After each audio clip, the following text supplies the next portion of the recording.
Morning बच्चों, आज हम क्या करेंगे मैथमेटिक्स की क्लास जो है वो एक्सरसाइज 1.2 को पढ़ेंगे। ठीक है, एक्सरसाइज जो 1.1 थी वो हमारी कल कंप्लीट हो गई थी, तो आज हम पढ़ेंगे एक्सरसाइज 1.2।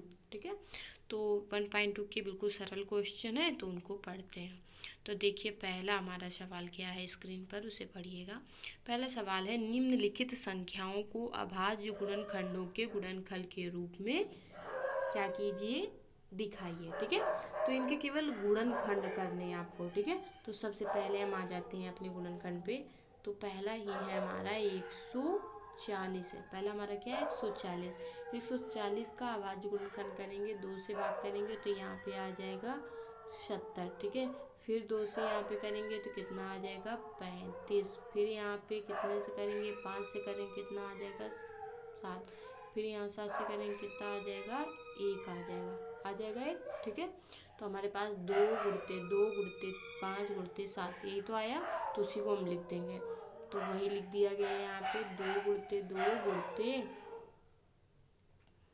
7 गुणते 5। ठीक है, अब देखिए 2 2 बार लिखा है, तो हम इसको ऐसे भी लिख सकते हैं, 2 का स्क्वायर गुणते 7 गुणते 5। तो इसी को हमने लिख दिया 2 का स्क्वायर गुणते 7 गुणते 5। ठीक है, तो यही हमारा बस इस तरह से ही हमें अभाज्य गुण, अगर यहाँ पे 3 होते तो 3 लिख देते, अगर यहाँ पे 4 होते तो 4 लिख देते, यहाँ पे 5 होते तो 5 लिख देते। बस इसी यही हो गया अभाज्य गुणनखंड, तो बिल्कुल सरल है। अगला क्वेश्चन इसी तरह से 156 का है, तो 156 का भी करेंगे। तो 156 का जब हम करेंगे तो भी बिल्कुल सरल है, 2 गुणते 3 गुणते 13, 2 2 बार है तो फिर 2 का स्क्वायर कर दिया, 3 गुणते 13, बिल्कुल सरल है। ठीक है, चलिए आगे चलते हैं। तो आगे हमारा कौन सा है, आगे हमारा 3825 है। ठीक है, 3825, तो 3825 का भी कर लीजिए, क्या दिक्कत है।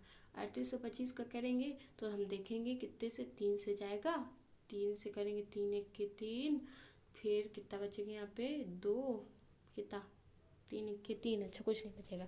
तो 8 से करेंगे 3 दूनी 6, यहाँ पे करेंगे तो 2 बचेगा, 3 7 21, 53 15 12 75। फिर 3 से करेंगे 3 चौको 12, 3 दूनी 6, 53 15। फिर हम यहाँ से अब देखेंगे 3 से तो जाएगा नहीं, 5 से करेंगे 5 8 40 और 55 25। फिर हम यहाँ से करेंगे 5 से करेंगे तो यहाँ पे आ जाएगा 17। ठीक है,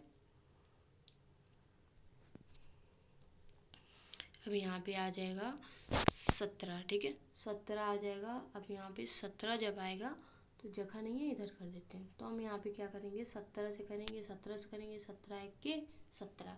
तो हमारे पास कितने गुणनखंड आ जाए, 3 गुणते 3 गुणते 5 गुणते 5 गुणते 17। ठीक है, तो इसको हम रख देते हैं। तो वही देखिए यहाँ पे लिख दिया गया 5 गुणते 5 और 3 गुणते 3 गुणते 17। यहाँ पे हमारा ज़्यादा मतलब 5 पहले रख दिया है, लेकिन 5 नहीं रखना है, हमें रखना क्या है 3 पहले रखना है। ठीक है, तो देखिए 3 गुणते 3 पहले रखेंगे, 5 गुणते 5 बाद में रखेंगे, फिर लिखा है गुणते में 17। अब 3 भी 2 बार है, हमारा दिख रहा है 3 2 बार है, 5 2 बार है, तो हमने 3 को भी 2 बार रख दिया, 5 को भी 2 बार रख दिया और इंटू में 17 रख दिया। ठीक है, तो बस इसी तरह से अब इसका भी गुणनखंड हो गया। इसी तरह से हमें सेम करना है किसका, अगले वाले का। तो अगले वाले में 5005 है, इसका भी गुण करने, 5 से गया, फिर 7 से, फिर 11 से, भी 13 से। अब इसमें कोई 2 या 3 बार तो है नहीं, आ नहीं रहा, तो हम सीधे इसको इसी तरह से रख देंगे। अब 7429 का भी इसी करेंगे तो 17 19 23 सब अलग अलग संख्या है, तो इसको भी सेम इसी तरह से रख देंगे। ये हमारे थे अभाज्य गुणनखंड। ठीक है, बिल्कुल सरल थे, इसमें कोई दिक्कत नहीं है, बिल्कुल सरल है, बस गुणनखंड करके लिख देना है। ठीक है, तो चलिए अब अगले सवाल पे चलते हैं। अगला सवाल, दूसरा नंबर सवाल हमारा क्या है उसको पढ़िएगा। लिखा है, पूर्णांकों के निम्नलिखित युग्मों में एचसीएफ और एलसीएम की जांच कीजिए कि दो संख्याओं का गुणनफल एचसीएफ इंटू एलसीएम। कह रहा पहले इसमें एचसीएफ निकालना है और एलसीएम निकालना है, फिर हमें ये सूत्र जांच कीजिए का मतलब ये होता है सिद्ध करना। ठीक है, सिद्ध करना है और ये सूत्र ही है, ये सूत्र दिए है आपको। ठीक है, ये सूत्र दिए, जांच कीजिए कि सूत्र है, ये सूत्र होता है दो संख्याओं का गुणनफल बराबर एचसीएफ इंटू एलसीएम। ठीक है, ये सूत्र होता है, तो इस सूत्र का आपको यूज करना है यहाँ पे। ठीक है, इस सूत्र का यूज करेंगे। पहला सवाल हमारा ये है, दूसरा सवाल ये और तीसरा सवाल ये है। बुक सबके पास होगी, सवाल शायद इसमें तीसरा दिख नहीं रहा है। ठीक है, तो बुक सबके पास होगी, अपनी बुक से देख लीजिएगा। तो पहला सवाल आइए 26 और 91 पे। तो पहले सवाल में देखते हैं इसका अभाज्य गुणन है दोनों, ठीक है, ये दोनों ही दो संख्याओं का गुणनफल। तो ये दोनों दो संख्या है, पहली संख्या 26, दूसरी संख्या 91 है।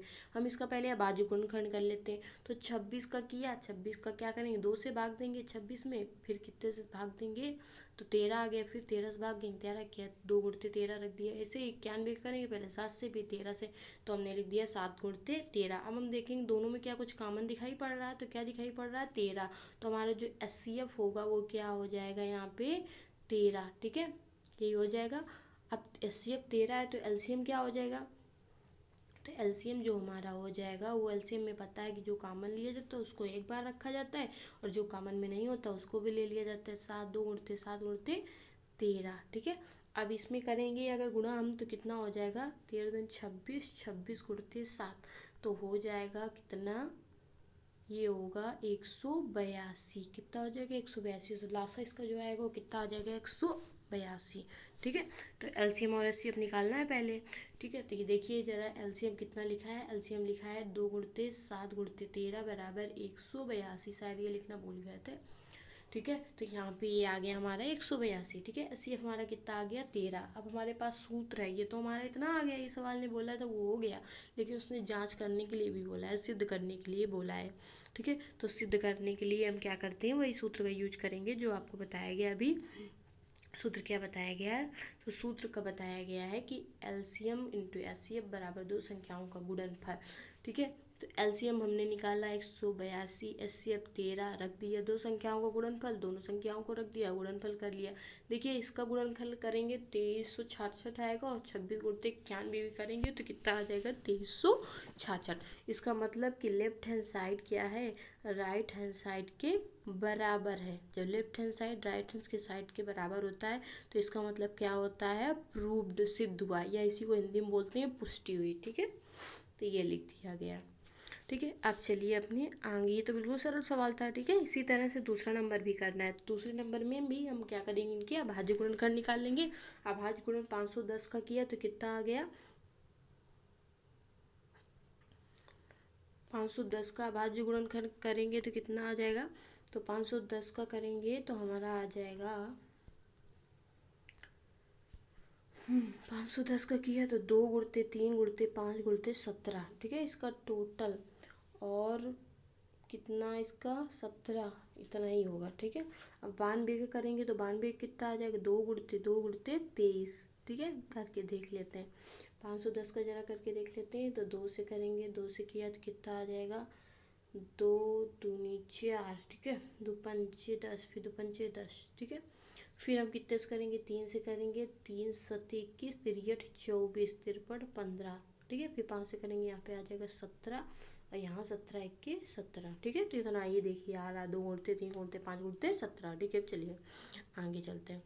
आगे करेंगे अगर हम 92 कर लेते हैं, 92 करेंगे तो 2 से करेंगे तो कितना आ जाएगा, 2 से करेंगे तो 2 चौको 8, ठीक है, 2 छक्का 12, फिर 2 से करेंगे कितना आ जाएगा 23, फिर 23 से करेंगे 23 इक्के 30, ठीक है, 2 गुणते 23, ठीक है। अब इसका LCM और HCF निकाल लेते हैं। LCM और HCF निकालने के लिए देखिए, तो LCM हमने निकाला तो LCM भी इसका कितना आ गया, LCM में बताया गया है कि जो चीज़ कॉमन होती है उसे रखा जाता है, और जो कॉमन नहीं होती उसे भी रखा जाता है। तो कॉमन सिर्फ यहाँ पे 2 मिल रहा है, 2 लिख लिया, बाकी सब यहाँ पे नोट कर लिया, सबका गुणा करवाया, कितना आ गया 23,460। इसमें मासा देखेंगे तो मासा जब दोनों में कॉमन जो मिलता है वही मासा होता है, तो मासा जो HCF होगा वो हमारा हो जाएगा 2। बस हम सिद्ध करना है, सिद्ध करने के लिए सूत्र को लगा देंगे। सूत्र को लगाया, सूत्र हमारा है दो संख्याओं का गुणनफल बराबर LCM इंटू HCF, ठीक है। दो संख्याएं लिख दी, दो संख्याएं हमारे पास थी कौन सी, 510 और 92, उसको रख दिया। LCM आया है 23,460, HCF आया 2, इनका दोनों गुणा करवाया तो आया 46,920, इधर गुणा करवाया तो क्या आ गया 46,920। इसका मतलब क्या होगा कि लेफ्ट हैंड साइड जो है वो राइट हैंड के साइड के बराबर है। यहीं पे ये सवाल क्या हो जाएगा, प्रूव्ड। तो सवाल एकदम सरल था, कोई कठिन नहीं था, सबको आ जाएगा, ठीक है। तो जो ये हमने इसके 2 पार्ट केवल यहीं पे बताए हैं, ठीक है, पहला और दूसरा। इसी का तीसरा पार्ट आपको, जो ये तीसरा पार्ट है आपको, ठीक है, ये आपको स्वयं से करना होगा, ठीक है। तो आप स्वयं से ये पार्ट कीजिएगा, ठीक है। लिखा है देखिए, 336 और 54, ठीक है। तो इसका तीसरा पार्ट आप स्वयं से कर सकते हैं, ठीक है। तो ये करके आप फोटो व्हाट्सएप पे डालेंगे, ठीक है। ये पूरी एक्सरसाइज करते जाइएगा और कॉपी में लगाते जाइएगा, ठीक है। और फिर उस कॉपी में फ़ोटो डाल देनी है, फ्री जो एक्सरसाइज लगा करके जो उसकी फ़ोटो होगी वो व्हाट्सएप में डाल देनी है, ठीक है। वहाँ पे जो मिस्टेक होगी वो बता दीजिएगा। ये सवाल जो न समझ में है, ठीक है, तो उसको भी आप व्हाट्सएप में लिख के भेज सकते हैं कि ये वाला सवाल समझ में नहीं आया, ठीक है। चलिए यहीं पे अपनी क्लास को समाप्त कर रहे हैं। कल आगे इसी के पढ़ेंगे तीसरा और चौथा सवाल।